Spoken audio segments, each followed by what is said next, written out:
A very good morning, team. Welcome back to another daily market update. EURUSD closed with a doji candle yesterday, enticing a lot of sellers and a lot of FOMO from a lot of traders, guys, which I completely understand. A lot of you are probably, Fabio, we need to be in those EURUSD sells. On one hand, I definitely agree. EURUSD is currently at a very nice position to look for a potential sell-off in towards the downside, but we need to stay rational and look at the facts, and that is what we're going to be doing in this video. Now, starting with EURUSD, guys, what has happened? Well, we have pushed up higher. On the 4-hour time frame, it becomes a little bit more clear.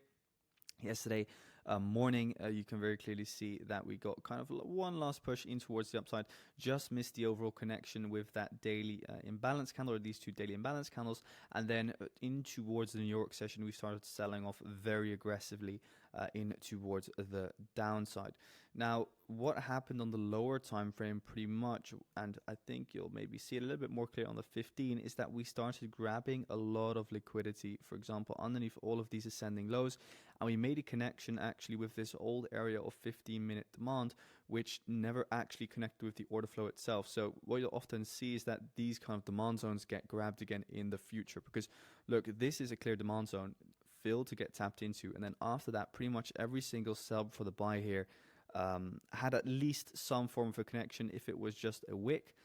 So that's why price pretty much came all the way back down in towards this area of demand on the 15-minute time frame. Now, looking at the higher time frame, being, let's say, the 1/the 4-hour, obviously it's very risky to take a sell from this level over here just purely based on the 1-hour. Yes, if we look and we zoom out a bit, we have some beautiful ascending lows here, and there's definitely potential for it to sell off. However, we need to understand that the overall internal market structure is still bullish, right?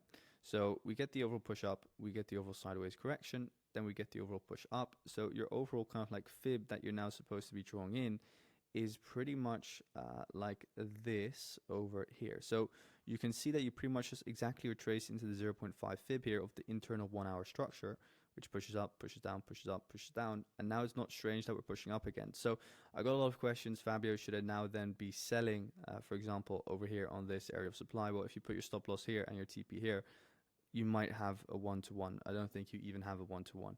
So it's not the best region for selling. Therefore, I'm waiting really for some better market structure to develop.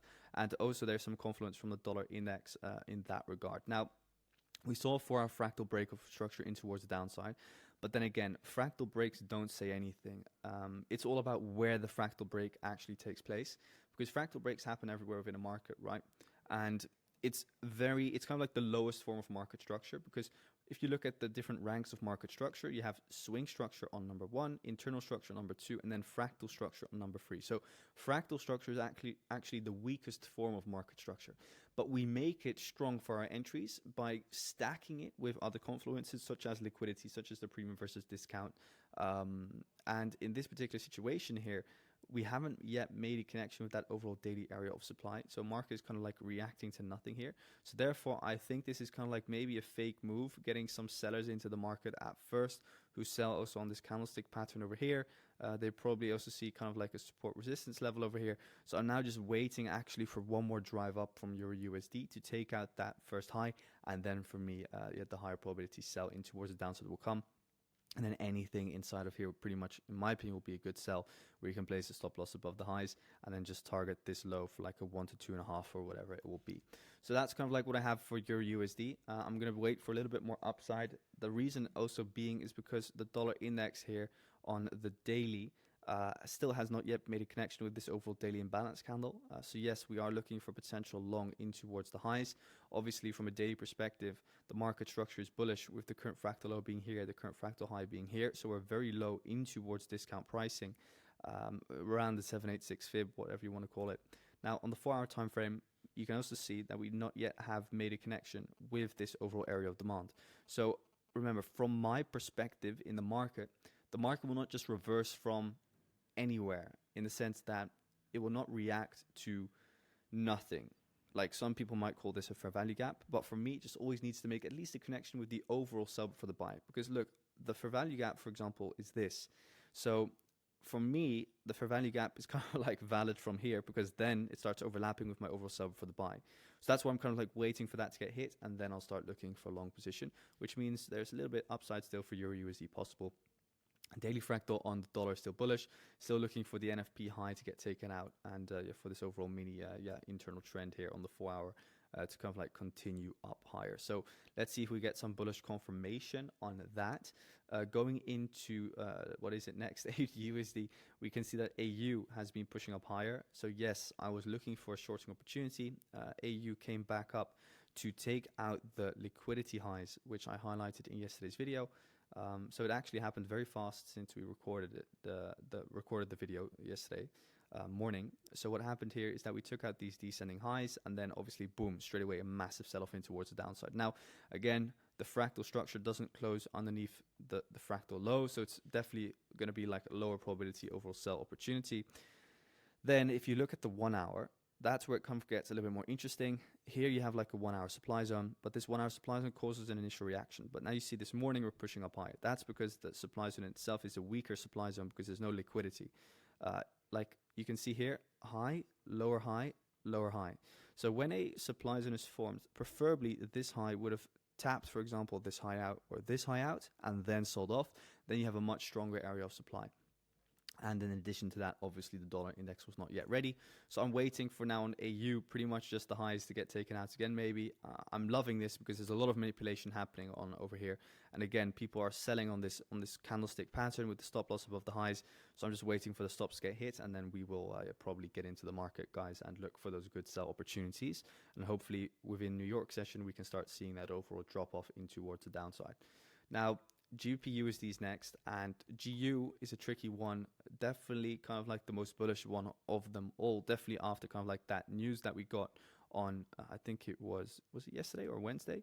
I think it was yesterday, where we had interest rate decisions in the United Kingdom. Now, they lowered interest rates, which is most often perceived as bearish, because when you lower an interest rate, you get less return on your money, right? So if the interest rate of a country is 4.5%, that means that you get 4.5% on your 100K that you invest every year. But if the interest rate goes to, let's say, 4%, then you only get like less on that 100K every single year, right? 0.5% less on that 100K. So obviously that's going to be $500 a year less. So that's what a lot of people then or start moving their money out of that currency because it's perceived as bearish. Now, the ruling in itself, because these interest rates, there's a decision made by votes. And there's like, I think, if I'm not mistaken, 9 people sitting at a table who vote. And it was assumed that 8 people would vote for a rate cut and only 1 person would call for kind of like keeping rates stable. Now, actually what happened is that in total, only 5 people voted for a rate cut and 4 people voted for stable. So this is more kind of like hawkish, they call it. So more kind of like against lowering interest rates than was initially assumed. And therefore, the pound has been flying. And that's assumed as bullish for GBP. For now, I love boring talk. If you guys find this interesting, I can talk more about it. Let me know in the comment section down below. Now, GBPUSD is just following the overall 4-hour order flow. For now, demand's obviously in control. Let's see if we can maybe make one more drive up, make a connection with the overall daily area of supply. And then inside of there, we can start looking for potential selling opportunity once the 4-hour fractal shifts and the momentum starts shifting as well, to trade this back down towards the equal lows that we have on the daily right over here, and this low, which is an NFP low. Going into NZDUSD, NZDUSD has also just pushed up higher like AU. That's perfectly kind of like in line with what we wanted to see. We can see the order flow has been holding perfectly. Here, sub for the buy. Here, a sub for the buy. And now again, here kind of like the sub for the buy. So I'm just looking for this to continue up higher, take out the red line. After the red line gets taken out, I'll start looking for short position. So that's NU. Going into USD Swiss, USD Yen and Gold. USD Swiss ranging. To be very honest, not interesting this week, just moving sideways. USD Yen has also been moving sideways, not interesting this week. So waiting with that for it to break out. And then, of course, gold. Now, gold has been extremely volatile. Overall, we can very clearly see that yesterday we got that massive sell-off after the market outlook, which was kind of like perfectly in line with what we expected. So congratulations if you took any sells. It dropped like 250, 260 pips. After that, though, the 1-hour fractal remained bullish. So this low was not taken out as far as I'm aware. and the fractal structure remained bullish. So the overall demand remained in control, right? The overall order flow remained bullish and in control and pushed the market up higher.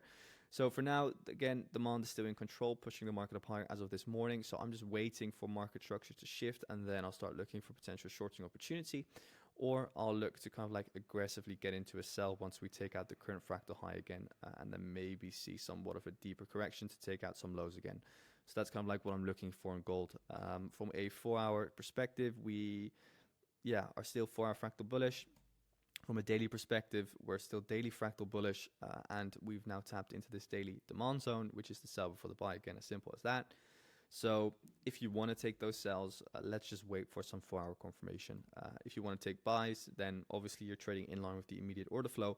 However, at some point in time, I do see us taking out some ascending lows to then see a deeper correction before then heading up higher once again into an all-time high.